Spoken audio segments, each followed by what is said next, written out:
Greetings, seekers after enlightenment. Yes, it is the Irish fella. And I'm not exactly in a comfortable environment here. I am in St. Alphonsus in Boise. And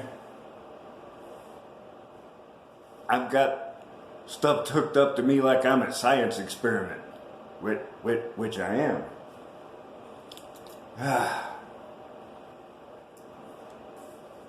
So folks,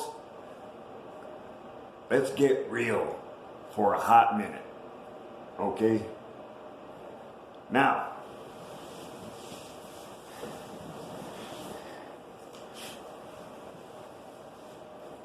we know that death is a reality that comes to everyone. And from the preliminary information I've received tonight, it's quite possible that I could have stomach cancer. So I could be, approaching the same territory as Benjamin MGTOW with the radical treatments and such. But, see me worried? Huh? I don't see nobody else around that gives a fuck. And it just so happens that I don't either. Now, you're saying, but what? Well, you're just shit talking. You're scared as hell. No. No, I'm not. Because I've died once already. It was a few years back.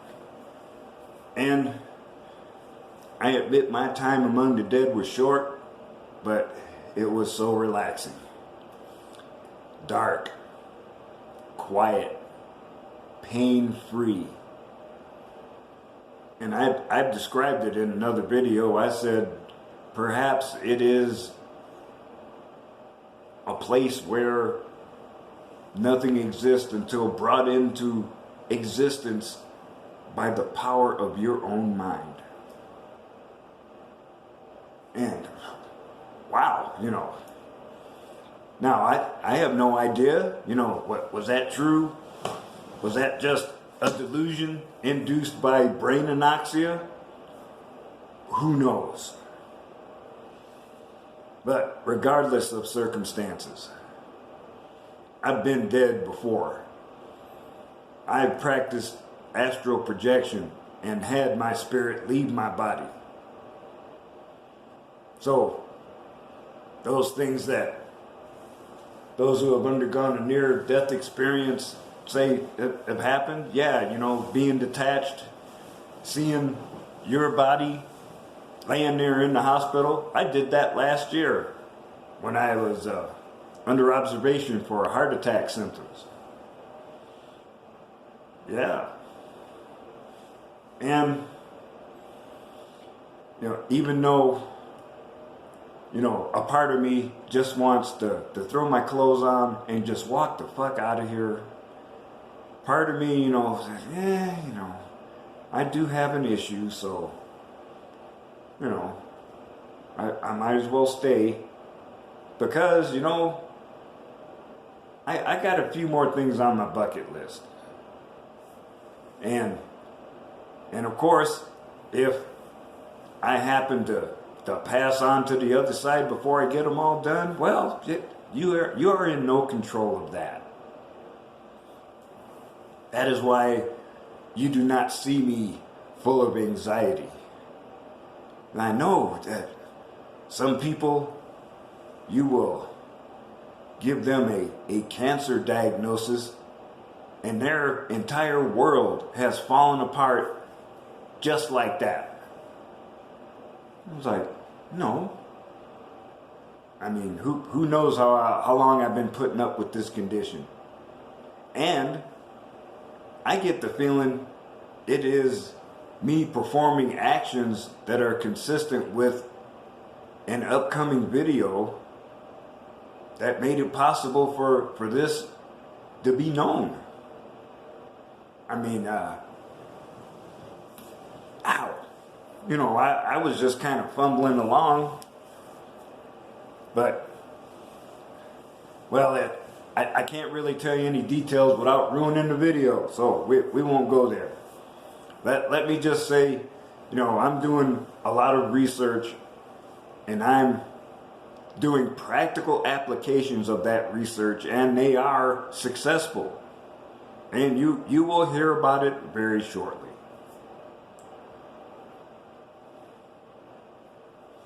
But now here I am in the hospital, and you know, back in the day, the hospital, Richard Pryor said that the hospital wasn't no place to be. You can die in there and nobody gives a fuck. And damn it, they broke my streak. I had to do a COVID test.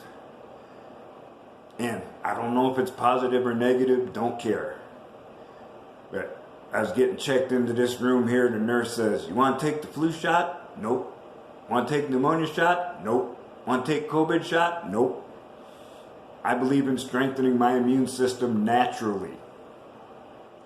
Yeah, how many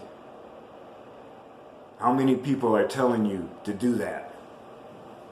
To eat healthy, get exercise, get out in the sun. Nobody. All they're saying is put on the mask so you choke yourself, take the shot so you can be genetically manipulated, and get the certificate so you can prove you're a programmed drone. Yeah, fuck that. If I'm not being too subtle. Now, see, I would hope that I'm setting a good example of maintaining a positive attitude in adversity. Now, except for me being more tired than usual, I feel good now. Now, earlier in the day, I sure was not, and that's why I'm here. You know, well, I don't need to get into the details, but let's just say, you know, I was trying, and I just could not get it done. So I decided, well, yeah, I wasn't gonna take that $1,400 ambulance ride, but my son came and took me to the hospital. Yeah, and yeah, Richard Pryor talked about that too. You know, it's like, ain't no way to get an ambulance in the ghetto. You better call a cab to get to a cab or an Uber to get your ass to the hospital. And you know, there are some places in town, I'm just saying generic town, where the cops don't want to go unless they tag team. Because it's a hazardous environment. And it's only going to be made worse now that the pedophile in chief is in charge. I trust that dementia-addled pedophile as far as I could drop kick him out of his depends. But I don't want to go there. I don't want to go there. I'll be nice. But it is this same attitude that drives me forward. I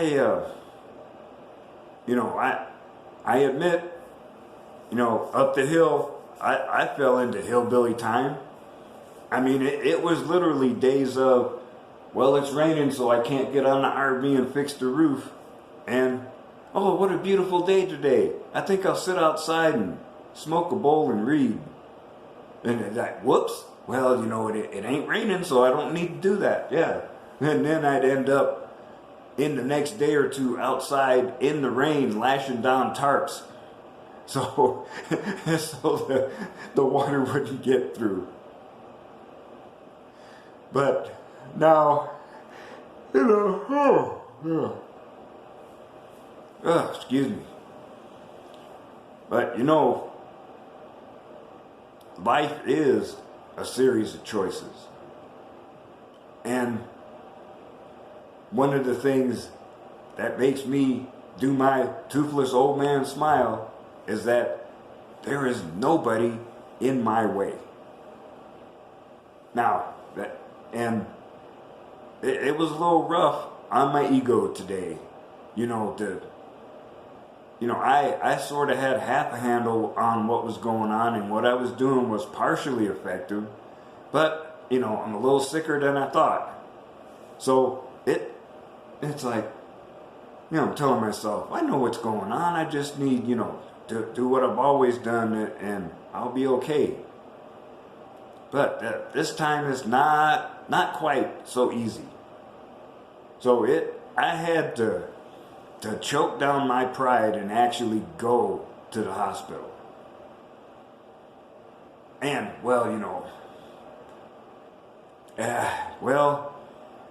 if you throw up about a quart of blood, you may have an issue. Yeah.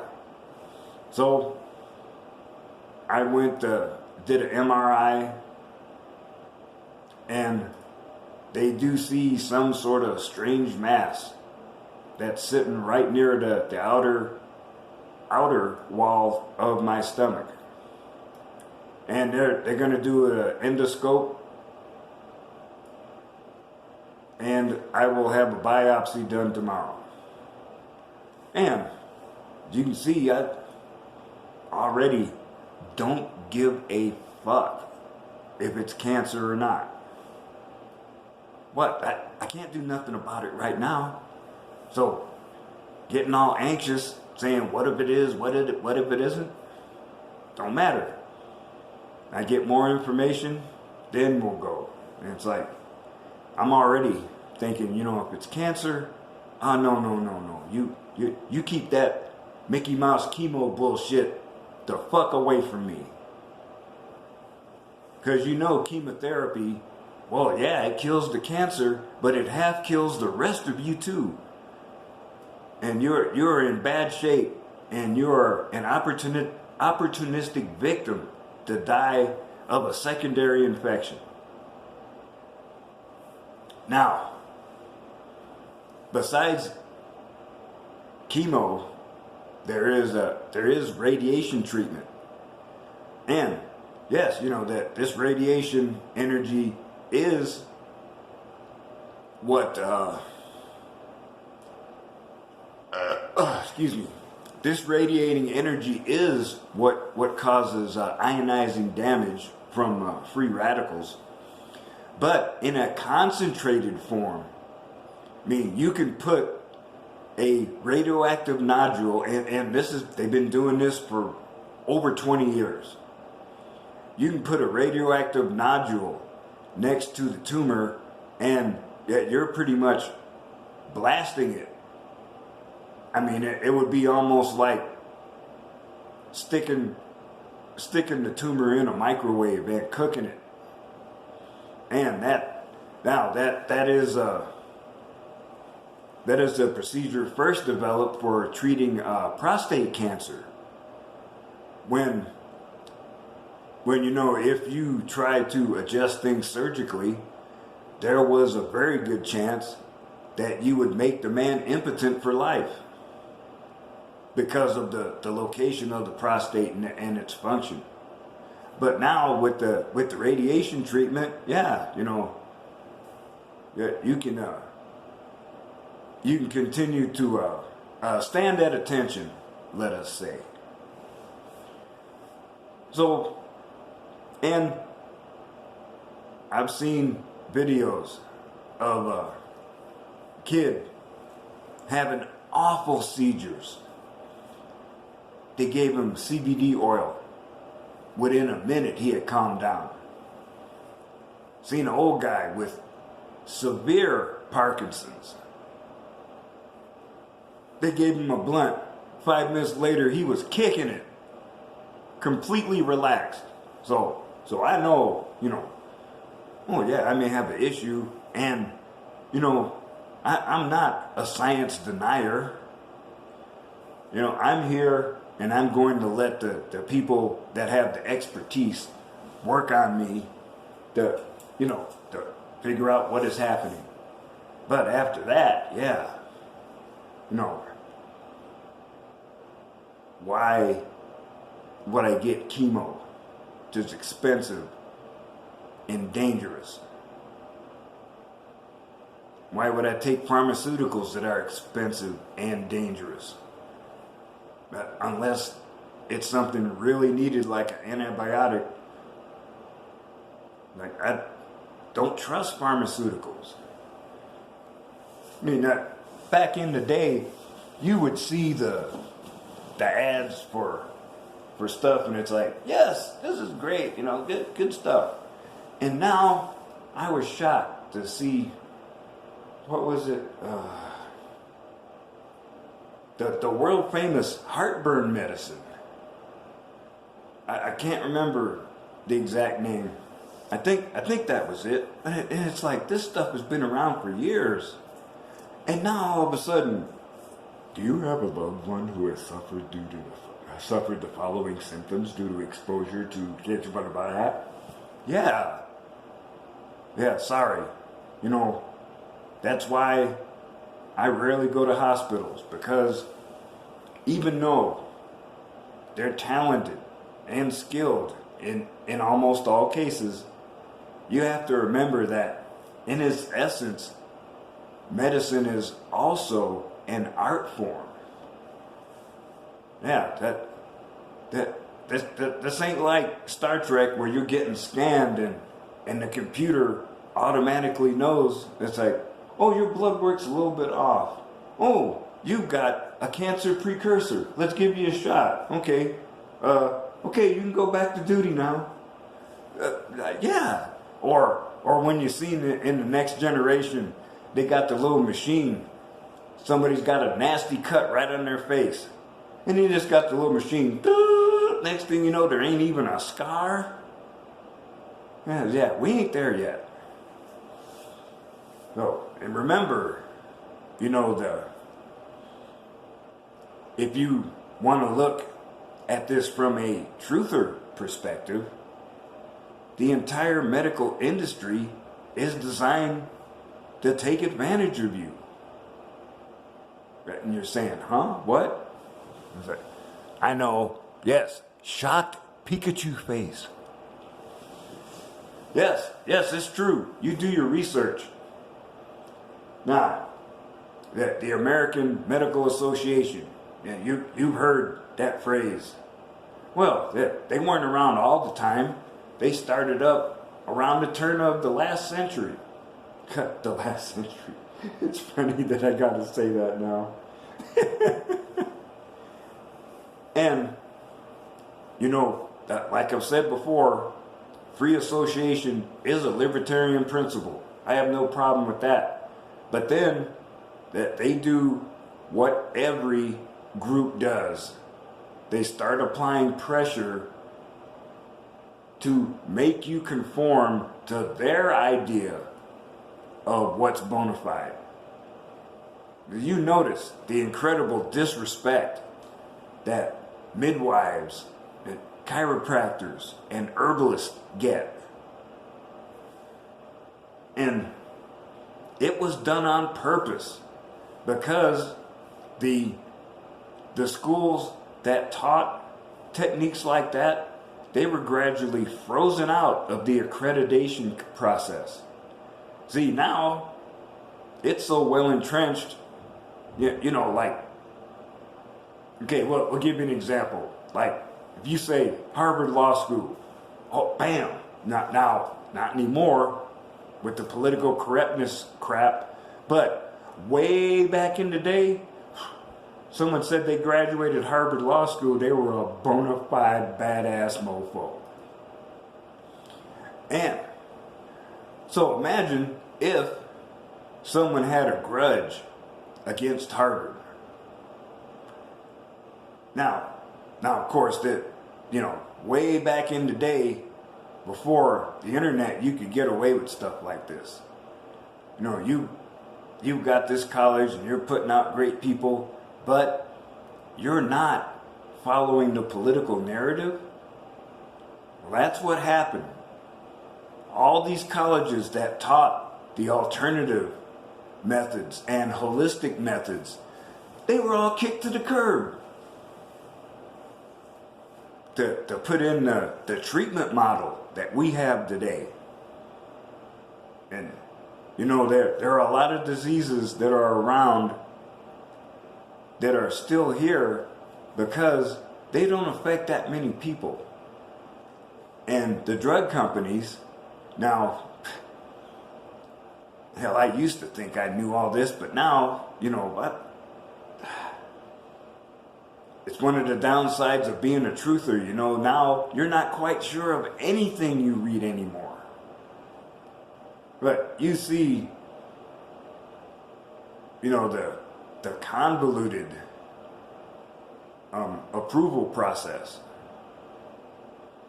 Now that is all paid for by the company, and they don't get a penny back until it's on the market. So, if there is some disease that has only affected 1,000 people in the world, you're not going to spend $1 billion for that cure because you're not going to make your money back. And that's what it's become now. No, the companies are all in collusion with the doctors and the hospitals. And we found out about this, you know, doing background research into the opioid crisis. We found out that the doctors were paid off to push these new drugs on people. And even though they knew from the manufacturer, they never told the patients about their addictive potential, because it was all a scam to get them hooked and make money off them.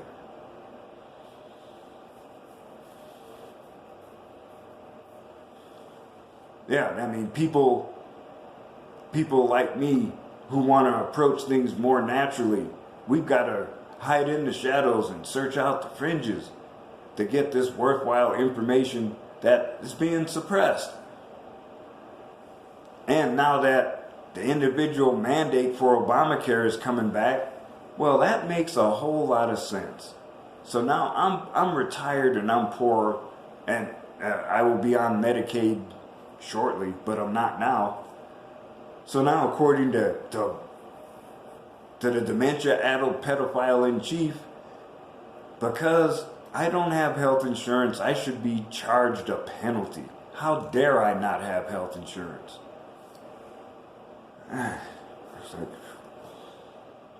But that's another political argument I don't want to get into because I'm just kind of burnt out.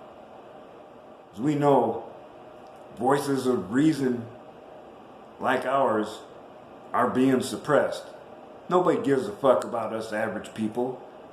And both sides have admitted it, that all they're doing is lubricating each other's pockets with bribes and setting themselves up for a future outside of politics where they made 100 times what we could have made in a lifetime.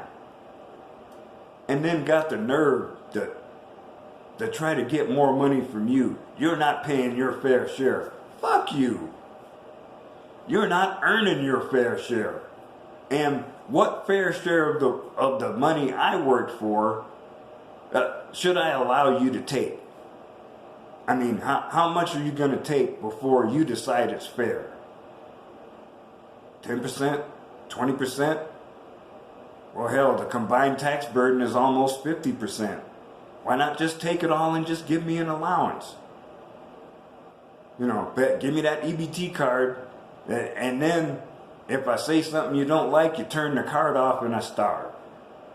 See, I know that's where you're going. Fuck you with that too. I tell you, there is so much you can get upset at, but there is also so much to be thankful for. You know, thank God I woke up this morning, and it don't matter. Like I was telling the orderly that wheeled me to this room just minutes ago. Well, you know, there's a lot of stuff I want to do, but if God has decided I've learned enough on this side of the veil and it's time to go elsewhere, well, okay. It's not my call. So that's why I have the toothless broken broken tooth smile. And I got all the dealies on my wrist. Oh, this purple one. Yep.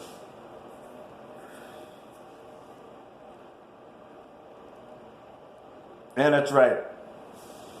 Don't be wasting the money of the people left behind, keeping me alive when it's not necessary. It's like, oop, code blue. Oh wait, DNR. Okay, cover him up. Wave goodbye. There you go. And it's like, now if I'm only half dead and I ask for help, that maybe that's gonna happen. Maybe that little bit of interfere over physical death is gonna manifest itself, and I'm gonna scream like a little bitch. Now, that those of you who remember the Little Rascals, there was the Little Rascals, and there was also like the Dead End Kids, later on in the later 30s. And these were all, these were all hood rats, growing up on the street.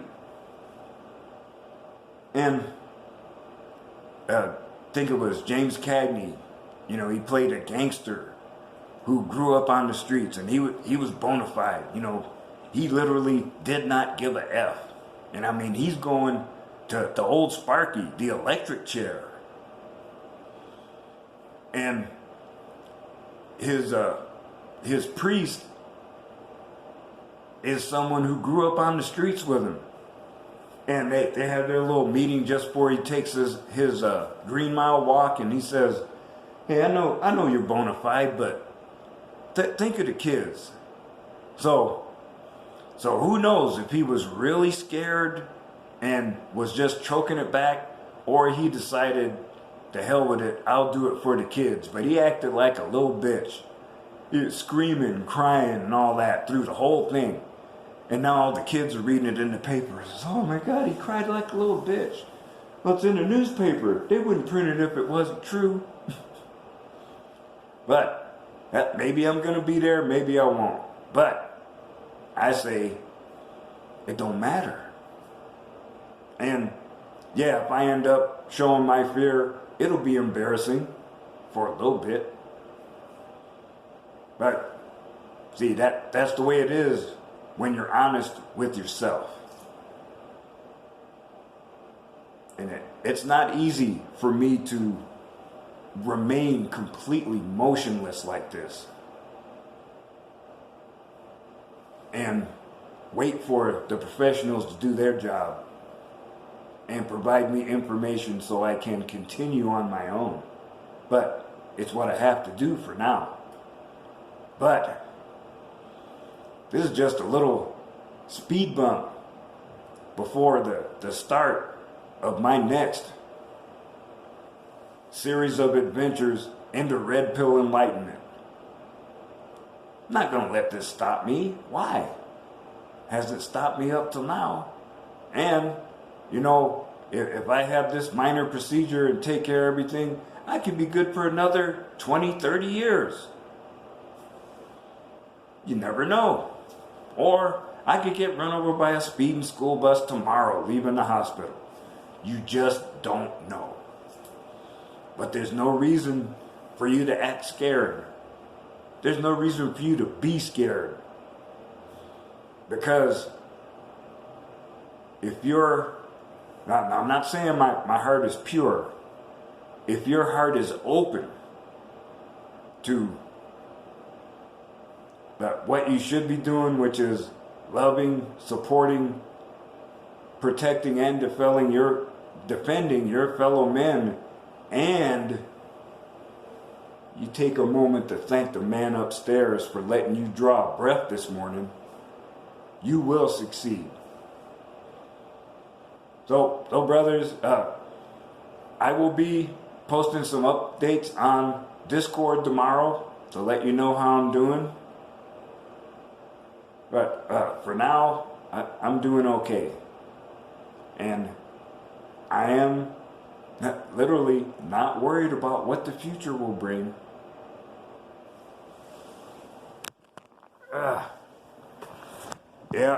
Oh, there we go. Hey, you can see me now. Yeah. So, thank you for putting up with my babbling for a little while, and I promise I will give updates in the future. So, until the next time, remember, when one teaches, two learn.